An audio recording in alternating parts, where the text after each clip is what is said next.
Depuis combien de temps existe Marronaz?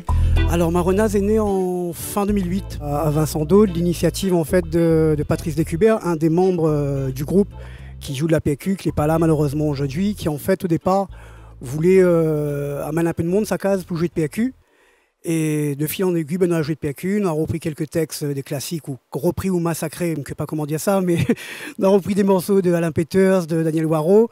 Et après, suite à ça, là, dans moi l'envie d'écrire le premier morceau, qui est d'ailleurs celui que vous avez entendu tout à l'heure, Délivrance.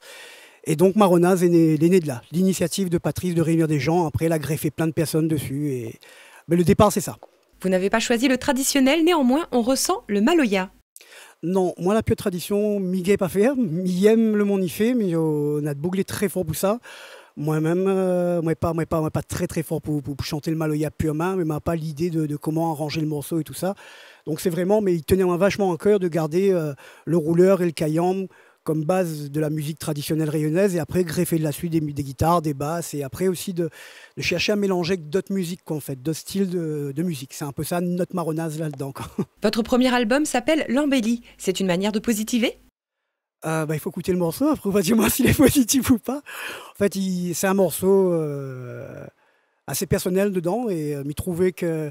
Et en fait, il résonnait aussi en fait comment la musique l'arrivait dans ma vie. C'était un peu une espèce d'embellie aussi quelque part, justement comme il parlait justement par rapport justement comme quand on est dans une espèce malisée, c'est écouter un morceau où on a l'impression que tout ça y évade un peu. Donc pour moi c'est un peu ce que me disait, la musique c'est une espèce d'embellie. Il dure un peu de temps mais c'est un bout de soleil quand même. Pendant vos lives, vous jouez plus de morceaux que n'en comporte l'album. C'était difficile de choisir le titre de ce dernier?